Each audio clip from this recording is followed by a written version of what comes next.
पावनभूमी आहे. माझा शिवाजी राजा शिवनेरी किल्ल्यावर आणि माझा शंभू राजा पुरंदर ऐका मंडळी. अहो दोन राजे इथे जन्मले सह्याद्री पुण्यभूमीवर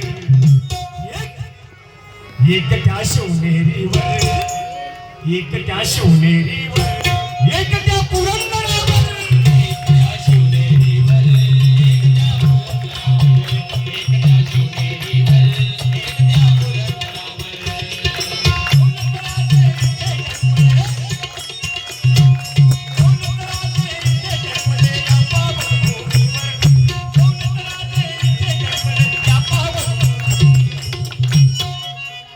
एकट्या शिवनेरीवर एकट्या शिवनेरीवर एकट्या पुरंदरावर एकट्या शिवनेरीवर एकट्या पुरंदरावर एकट्या शिवनेरीवर एकट्या पुरंदरावर.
एकट्या शिवनेरीवर एकट्या शिवनेरीवर